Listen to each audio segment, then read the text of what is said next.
This podcast is part of the Shareable Podcast Network. Learn more at shareable.fm. This podcast is Shareable.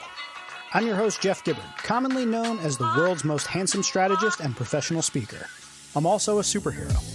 Make sure to subscribe so you don't miss a single Shareable episode. And that's it. That's the intro. Short and sweet. Let's get to the show.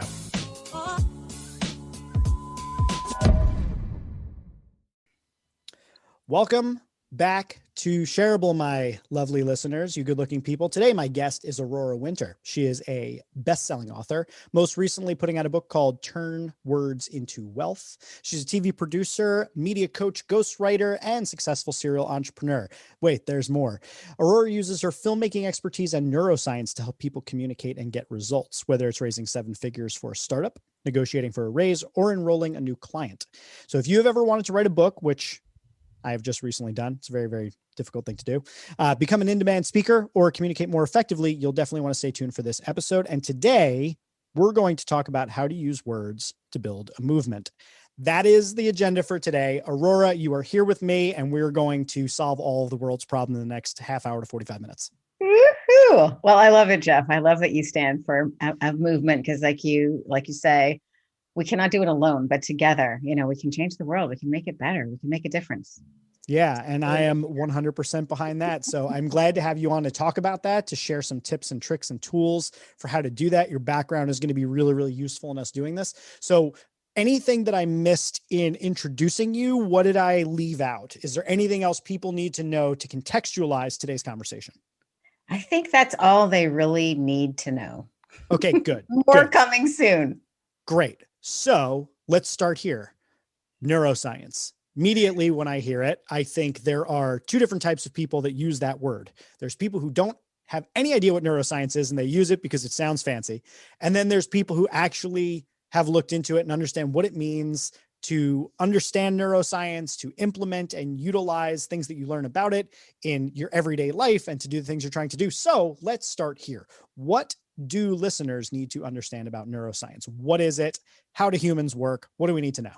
Oh, this is so important. I'm obsessed with communication, and neuroscience is a way for me to communicate with the geeks and the engineers in Silicon Valley who are like, oh, okay, we need to understand this. So the neuroscience of how people communicate can be broken down into 3 steps. And you can use these 3 steps, whether you're on a podcast, you're on TV, you're pitching, you're writing your book. But what most people don't understand is if you are the equivalent of a software engineer in Silicon Valley and you have the most brilliant idea on earth and you're super smart and you send the idea in the verbal equivalent of an Excel spreadsheet to another smart person, you assume that message sent is message received. And you could not be more wrong.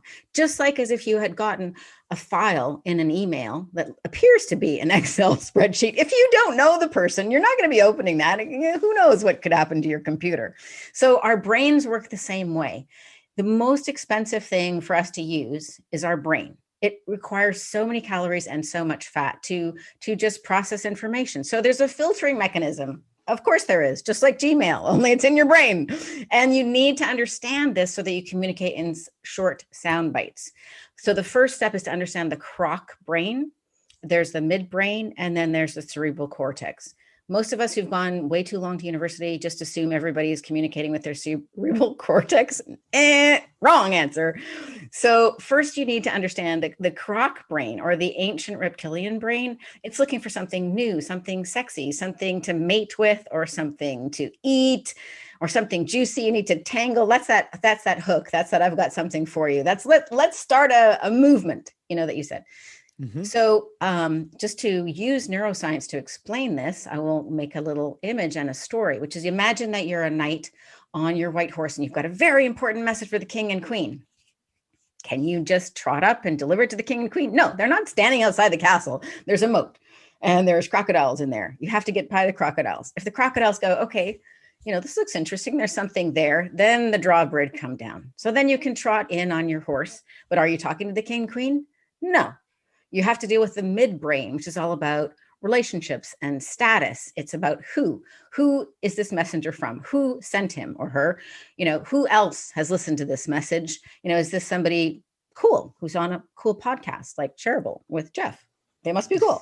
All right. So then you pass the social test. And only after you've passed those two tests, then the nobles will lead you into the room where you can speak to the king and queen. But just like Game of Thrones, it's dangerous. So you need to get permission to get more and more communication, a minute at a time, 5 minutes at a time, 30 seconds at a time. So croc brain, midbrain, and then, if you're lucky, if you haven't been destroyed in the first two steps, cerebral cortex. So I'm a huge fan of this. I read a book called Pitch Anything back in 2014. I don't know. Love that book. Right? Yeah. Game changer for me. Read it back in 2014, proceeded to read it 4 times, back to back, because I was so fascinated by this idea of the croc brain, the amygdala, how like basically it flips on its head how people think information is received. They think, oh, everybody looks at things in this rational, intellectual way. And it's like, no, do I mate with it? Do I kill it? Do I run away? So it's like, and people are like, oh, well, that's over the top. But you think like, when people talk about the fear they have of public speaking or of like speaking up in a meeting or about even walking into an unfamiliar environment, you think that level of fear, that same fear is just a more socialized modern version of, oh my God, tiger chasing after me. It's fear, and it's being processed through that same part of the brain. And it's so interesting to me once that door was opened up to me to think about how people are seeing the world through that. Even though we think we're so evolved, we're still to a certain extent these primitive creatures in the way that we absorb information. Not to say we can't do higher level stuff, obviously,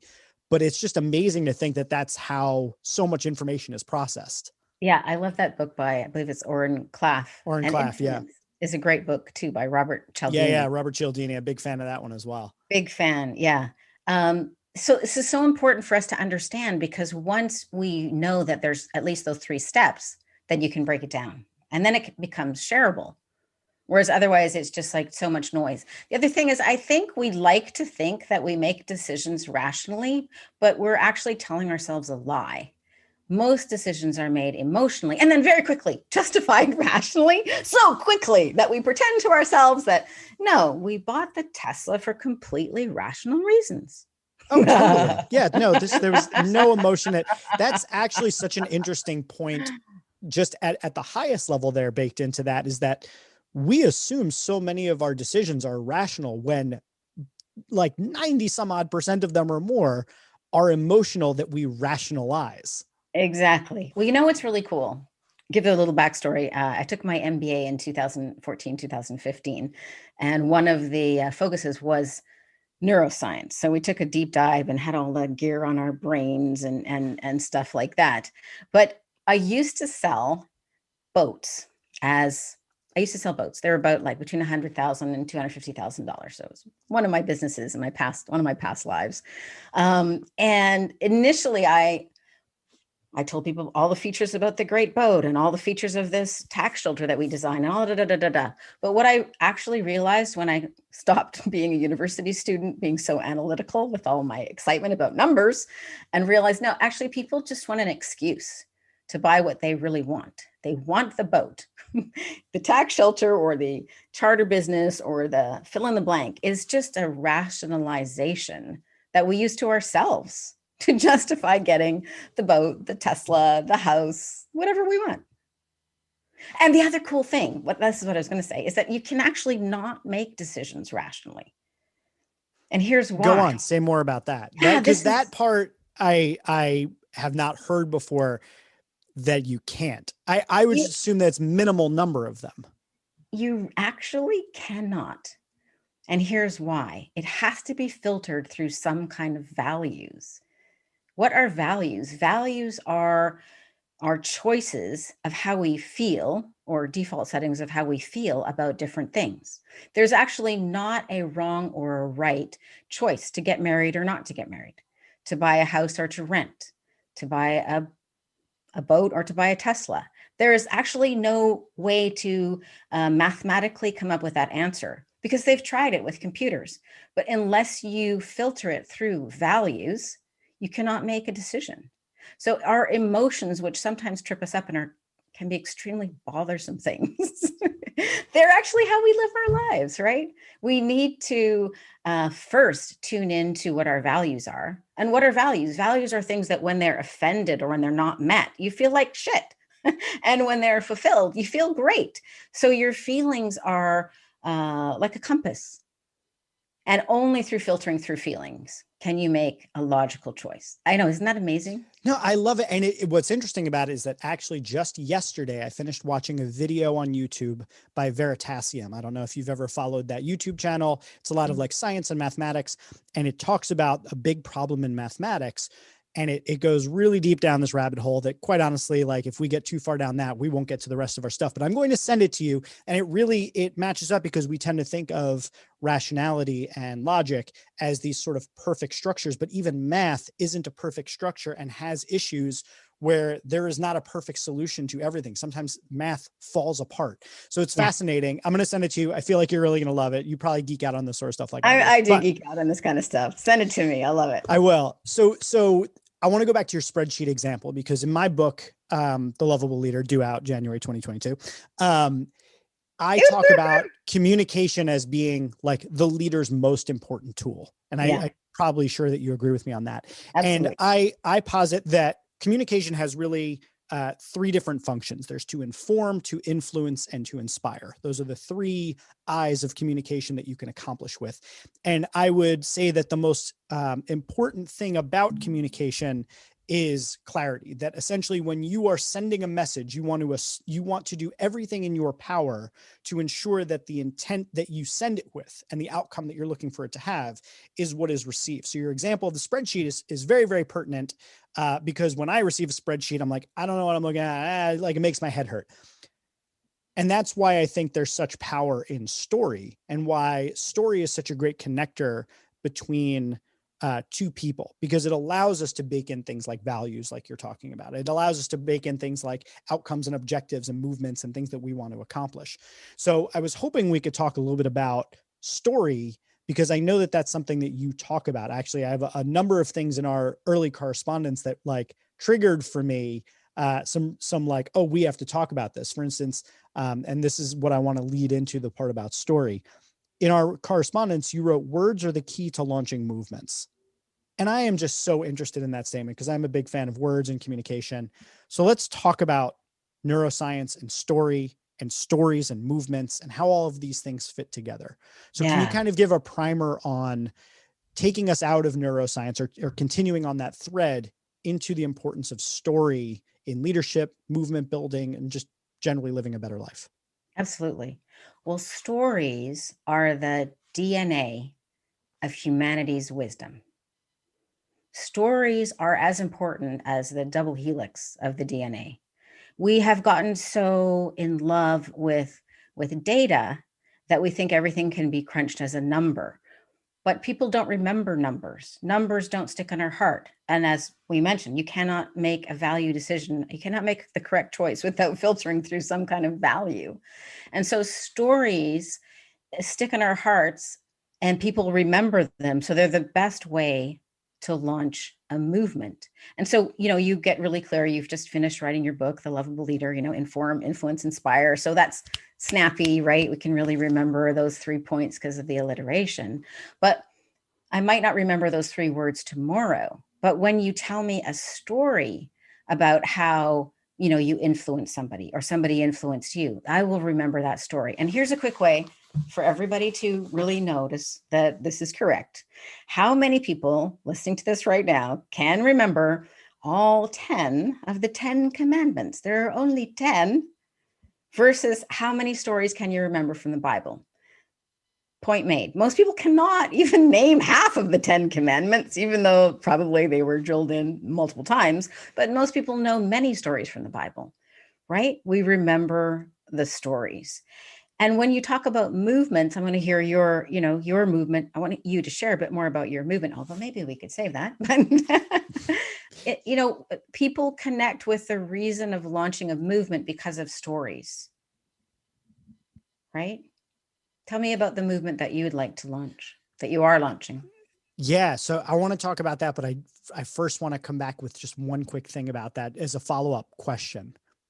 So stories are a pathway to building movements, are we talking about telling people stories to believe in, or telling people stories to live into? You see what I'm saying? So like on the one hand, so this, I'll answer your question now, and then maybe that'll help to illustrate it. I could tell people a story about a world that is better because there are more superheroes in it. And I could explain to them what it means to be a superhero and what those values are. I can tell them about the process to go about acquiring new abilities and getting stronger so that you can protect people and create more equity and justice in the world. I can tell stories about that, or I can invite them into being a part of that story where they become the protagonist in the idea that I'm trying to share with them. And ultimately, I've tried in what I'm trying to do with the Superhero Institute, I'm trying to invite people in to see themselves as the sole protagonist in that story. That even though there's going to be hopefully many of these people joining this cause, this movement, this idea of learning how to unlock their own potential and then sharing that with other people as a coach, helping them to unlock their potential and doing it all with an ethical framework that tries to make the world a better place. It's that it's your responsibility, single human being that's coming in to be a part of this.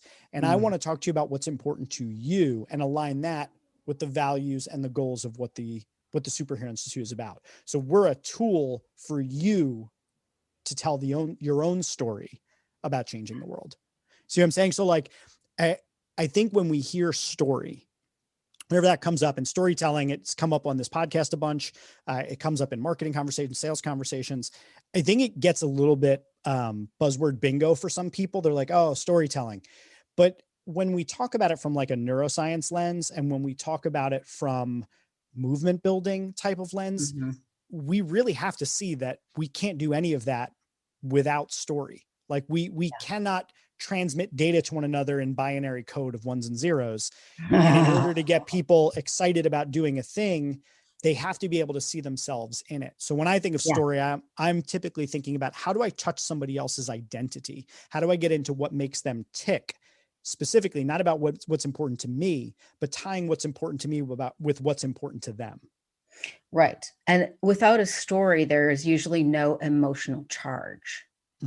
And it's the emotional charge that makes it stick. But I love what you're saying, but just to tease that apart a little bit. Yeah, sometimes people go, oh, it's only a story. No. Stories are the DNA of humanity's wisdom. Don't be dismissing humanity's wisdom quite so offhand. And there are multiple kinds of stories. There's a story to live into, which I would perhaps call a vision. Like you can paint a vision of this world of superheroes. You can evoke what it would be like for each person to actively play a role being a superhero, and paint that picture so that people go, oh, that's me. I want in, call me Jeff. I'm in. And you can also tell a story. You can tell a story, Jeff, for example, of a time when you needed a superhero or somebody else needed a superhero. And then perhaps you were the one to show up that day. Tony Robbins shares stories about, his childhood in foster care and not having enough to eat. And now he goes out and gives away, a lot of turkeys at Thanksgiving with a whole bunch of people, right? But it's the story that makes that land. So in terms of launching movements, like one of the movements that I played a role in launching was to really change how people think and talk about and recover from grief. And I have my own story. My husband died suddenly beside me, in front of me. Our son was only 4. And as you can probably imagine, I was devastated and heartbroken from that circumstance. So I struggled for many years, actually, to recover. And when I finally did recover, then people said, how on earth did you do that? How did you go from heartbreak to happiness? Because I want that. I want that smile that you've got on your face. And so then I had to reverse engineer it. And I discovered through research that on average, people spend 5 to 8 years suffering in grief from the loss of a loved one, the loss of a beloved career, a child, and that is just too long. So I launched a movement and a company to change that, because I think that is ridiculous. That that amount of human suffering that must be $500,000 or $1 million per person. And there's over 50 million people suffering in the United States from grief. So that would be like a quick example of combining my own personal story, because I think our own stories are what we have to share. I like that stories are a blend of humanity and expertise. So there was humanity in there. My husband died right in front of me. Son was 4. Okay, I could see in your eyes an emotional reaction. But then there was data, 5 to 8 years, how much suffering, people are 50 million people. So there's expertise. And then there's kind of a call to action, like, this is wrong. Let's do something about this. Let's, organize. So, and I trained coaches to do that at the Grief Coach Academy. And, so that I don't know if that is answering the question, but I want you to say something now. Yeah. So what occurred to me is that the part of that seems like the not so secret ingredient is the empathy, right? So that empathy, the connection between the story and the movement is the empathy in that story, right? So hearing what you've been through, you immediately think, oh my God, put yourself in that position. Think about what that must be like. You try to imagine what that must have felt like and how to move on from that. Right? And like, that is a deeply human experience to be able to map on somebody else's experience to yourself, or at least attempt to. And then that becomes sort of your ticket to be able to creating a connection around an experience that somebody else hasn't had. And it leads me into like the next part that I wanted to go to with this around story and around neuroscience and all the things we've been talking about here, building a movement, whatever. This is the thing I think about all of the time. And I am so curious to hear how you would respond to this. But as I have learned more about how the brain receives information, as I've learned more about how to be a more effective communicator, as I've learned more about the structure of story and how to use it in pitches and in conversation and in emails and everything, I found that I, wind up having a lot more success in what I'm doing. And what occurs to me time and time again, it crops up and goes away, is at what point does this become manipulation? At what point does utilizing empathy, for instance, and causing somebody to empathize with your situation veer off into, that fine line between influence, persuasion, and manipulation? Like, where does that line exist? Because sometimes I think to myself, I like literally will walk into a room, like a meeting or something, right? And I know exactly how to own that room. Not every room, but there are a lot of rooms that I can walk into and I'm like, I am going to dominate this room. I'm going to own this room. I'm going to be everyone's favorite person. I'm like, and I think like that. And I think, Jesus Christ, Jeff, are you a sociopath? Like, I look at it like I'm looking at the Matrix, like I can see the code, right? And I know exactly how to connect with another person. I wonder, at what point does the ethics of knowing how other people work begin to kind of get a little shaky, right? So I'm curious, because you're deeper in this than I am. And I'm curious how you stop yourself from being like, haha, I have the code. Okay. Well, for most people, present company accepted, I think worrying about manipulation is just an excuse for not mastering the skills. Okay. I call it on that, because people are worried about that, and they use that as a reason not to do it. I love this definition. I forget who it was from. Marketing is empathy at scale. You mentioned empathy a moment ago, and stories build empathy. So really, not for Jeff, maybe because you have leaned into this a lot, but most people cannot dominate a room no matter how much they know about it. It's just, people are far too difficult and complicated. But the short answer about manipulation is intention. So what is your intention, and what is the situation? If somebody is drowning and you are a lifeguard and you are on the shore and you've got the equipment and the expertise to save that person from drowning, it is your responsibility to do everything you possibly can to get them out of that water and get them out of drowning. Whatever you can do. So, it's not, I think intention matters so much. Here, I'm going to get emotional, but because when we are focused on, I'm so cool, I'm going to own this room, I'm going to that's the wrong focus. But if you're focused on what does that person need? Can I help them? Are they drowning?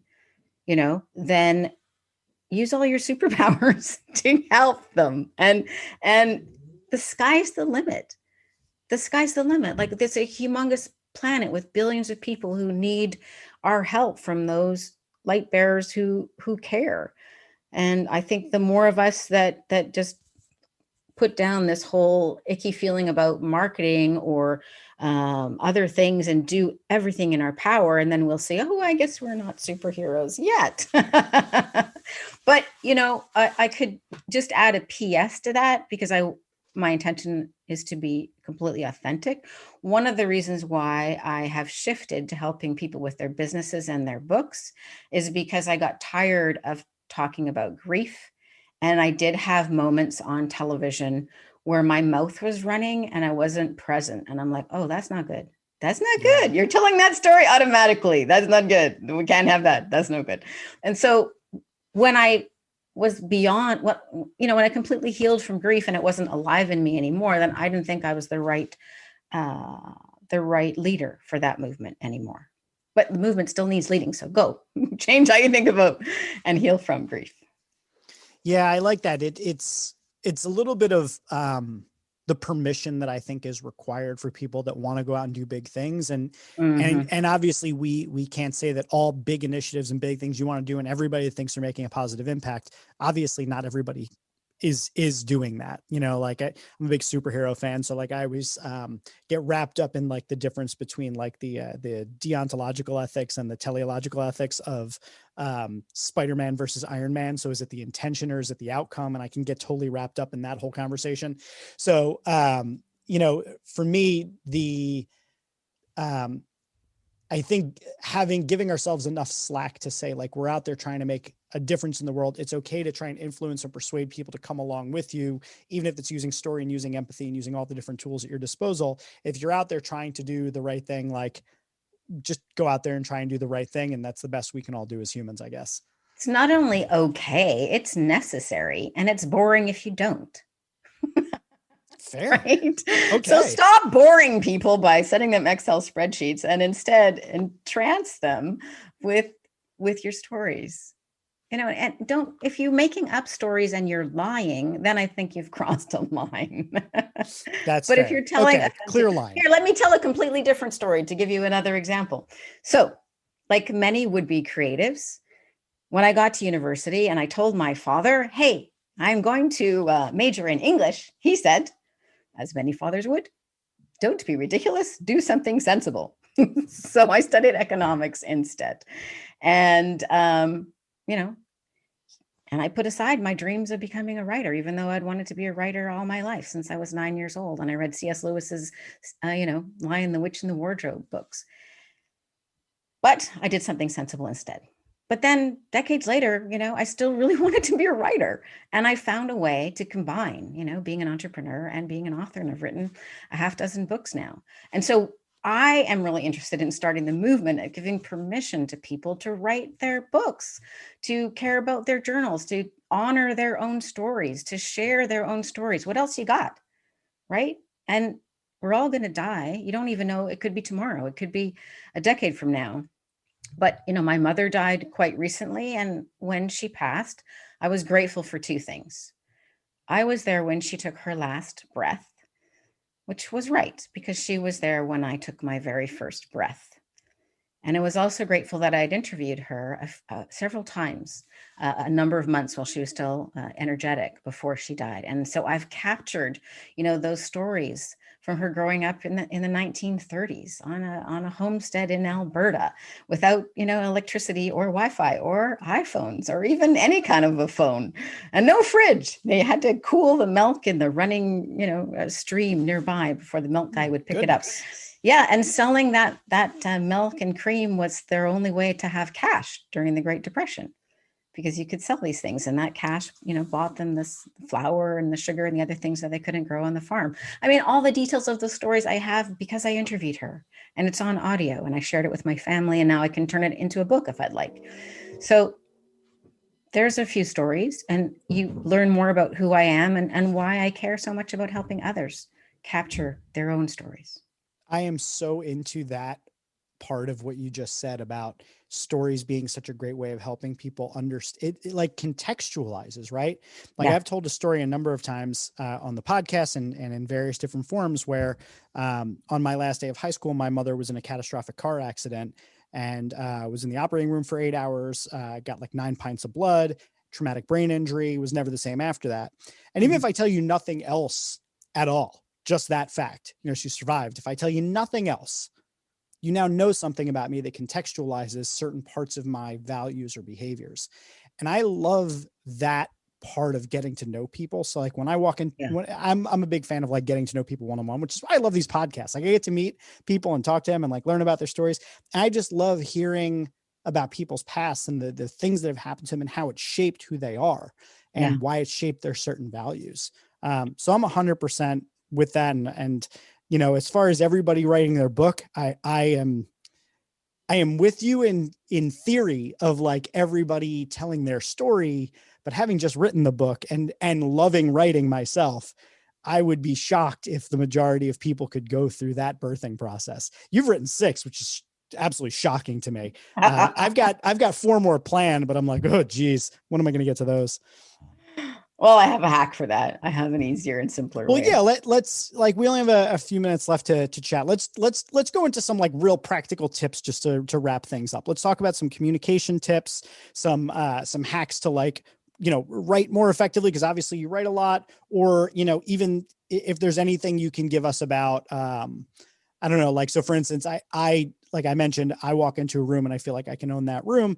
What are some things that neuroscience might tell us, or some tips, tricks that you might have to be more confident in rooms, be more effective in rooms, take over meetings, whatever might be useful to somebody. So like free form, give us your best stuff. Go for it, Aurora. Give us the best stuff you got. All right. Well, gosh, I got a lot of stuff. That's why I wrote the whole book, Turn Words into Wealth. But neuroscience, you probably know this. Amy Cuddy's got the great TED Talk, Power Stances, the Superman pose. That's really helpful. It's amazing how just a couple of minutes will change your whole energy. Or the Wim Hof breathing are really great hacks for immediately getting energy. In terms of in terms of something everybody could do today, is I encourage everybody to start writing a journal. And it could be as little as a page a day, or like a sentence, 5 minutes. You can just, write about what happened yesterday and how annoyed you are at the neighbor, whatever. Read every day. Yes. And again, 1 page. It could be as little as that, but develop the habit of reading every day.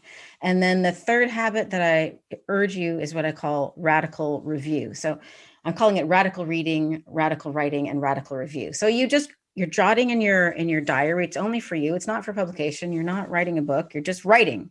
But then once a week, maybe on Sunday, just scan it and, scan it again every week. If, 6 months from now, you're still moaning about the neighbor mowing his lawn at 8 a.m. on Sunday, maybe you should go over and talk to him and ask him to do it at 9 a.m., right? Maybe you should offer to mow his lawn for him if it's waking you up. Like, do something about it.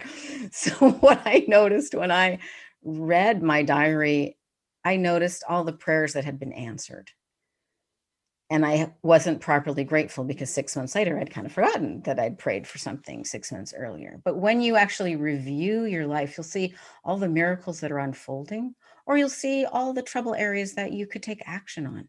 And you don't need to write a book to read the most useful book for you, which is your own journal. I so agree with that. I've been journaling since like early high school, not every day, but like I find that it is like my favorite place to go to like clear out my head and get really like putting out in front of me like what's going on in my head and being able to look at it and then just kind of making the choice of where I want to go with that. I've also recently started keeping like a really short form gratitude journal. I don't do it every day, but I find more often than not, I'm like, I want to put an entry in there, but I'm like, well, I'm just grateful I have an awesome wife and an awesome daughter. And like, there's probably about 30 entries that say basically that. Yeah, I'm a huge fan of that. I also, my call to action of a similar point would be find a cadence that works for you and stay consistent. So like one of the, I think I don't want to call it a mistake, but like one of the things I've learned is that when I tried to write every day, like write every day, like write a blog post or something every day. It wasn't a sustainable pace for me, but I've kept a 2 blog posts per week sustainable habit because it allows me to get everything out in a reasonable amount of time. I have the time set aside. So I'm very much in agreement about like having a writing habit, and I read every single day. So I'm 100% behind that as well. And Stephen Kotler is my go-to expert for the neuroscience of flow. He's got a bunch of great books, and there's like 21, I think, or so things you can do to enhance flow. 90-minute blocks of time is one, cadence is another. So you can check out any of Stephen Kotler's books. Ooh, can I tell you my tip for flow? Yeah. So I have attention deficit issues, and I tried all different things throughout my life to like deal with it. And one of the things that I found is that the other side of attention deficit is like this hyper focus, right? So if I can just get myself into it, like flow for me is like, I can accomplish in 6 hours, like what would normally take like 30 or 40 hours because I'm just working at hyper speed. But the trick is like how to get into it. So what I discovered was somebody recommended to me doing the Pomodoro technique. So here's what I discovered. The Pomodoro technique, the 20-minute work, 5-minute break, 20-minute work, 5-minute break, that whole thing. What I tried when I tried doing that and I tried following it to the letter, it fell apart because I would get to the 5-minute break and everything's broken. So what I started doing is I start a Pomodoro, I work for 20 minutes, the alarm goes off, I shut it off, I put away the timer and I just keep going. So it's like all I need is like the kick just to get the ball rolling. And once I'm 20 minutes into a thing, I'm like good to keep going for like the next 10 hours. So that's my hack is like, it's not quite a Pomodoro. It's more like a palm. And then I just kind of, you trick yourself into starting. I'm the same. Yeah. Yeah. Cool. Okay. So we have similar stuff. Exactly. I got to check out this Wim Hof and the book you mentioned. I got to check that out. The Science of Flow. All right. Final piece of advice. Are there any, suggestions you have for people who want to be more effective at using stories in their life in any area, whether it be emails or sales pitches or whatever? What would you recommend as some starting points to immediately start getting better at storytelling and using it more effectively? I think that the biggest thing I could say, the biggest gift would be to let people know that it's the highest leverage thing that you can do. So we know about the 80-20 rule.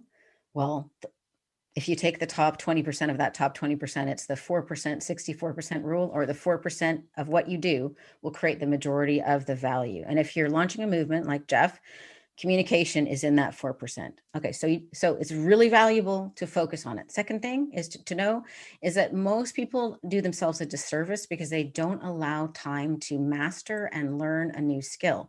They think, I know how to talk. I should be able to do a TEDx talk. I should be able to pitch.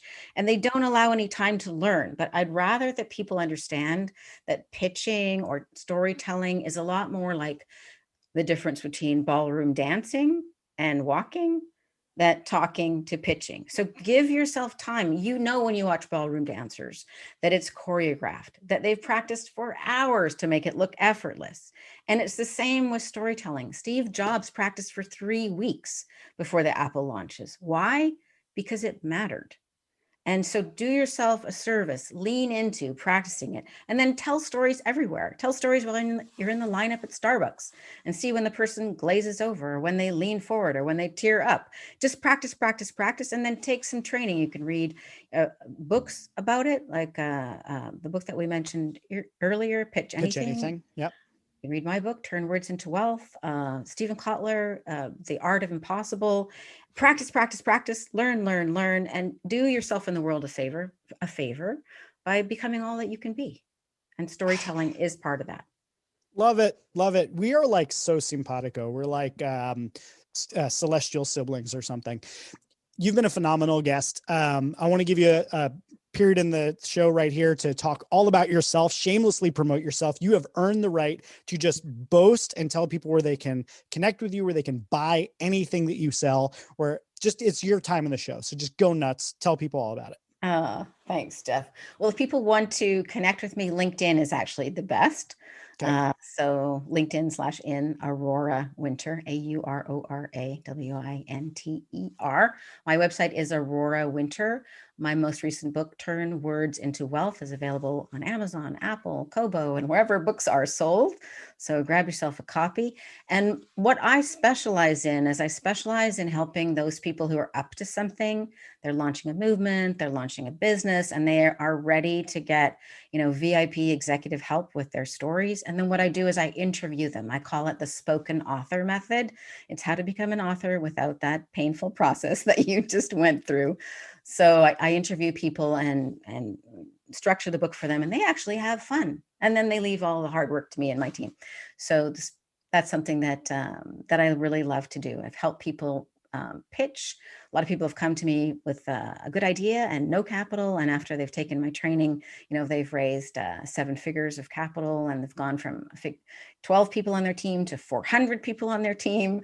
So that's the difference that a story can make. And some people have written books with me producing them and maybe ghostwriting them, but I can't tell you who. And their businesses have, increased by a factor of $4 million or so. So that's awesome. A good ROI. Yeah. Oh my God. That's so interesting. And honestly, if I wasn't such a control freak, I would 100% use a service like this. But I will say my editor and the substantive process we've been going through of like tweaking and honing it and all of that has been like incredibly invaluable.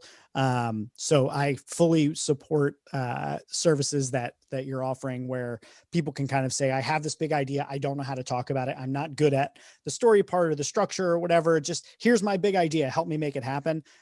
I just think that, services like that are so incredibly valuable. And it's obvious that you know what you're doing for anybody who's been listening, because this episode's been like freaking awesome, like just jam-packed of awesomeness. So thank you for coming on the show.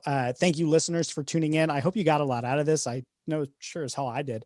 So if you did, make sure that you give us, 5-star rating on iTunes, share it with somebody, tell someone about it, I guess, which would make the episode shareable. Wait, don't leave. If you've never listened to my fancy outro, do it just once for me, please. Okay, if you enjoy Shareable and you find it valuable, there's a few ways that you can support the show. 1, you can share it on social media, which I strongly encourage. I mean, it's literally the name of the show, Shareable. 2, you can review it on iTunes, Stitcher, or wherever you get your podcasts. And if you're an Overcast user, as many of my listeners are, make sure to click that star button on the episodes that you like. The 3rd way that you could support the show is by blogging about it or discussing it on your own podcast, or even by making a YouTube video where you talk about one of the episodes. And then the final way that you can support the show is by supporting it directly on Patreon. You can find the link in the show notes. Now, before I let you go, I want to tell you about one other thing.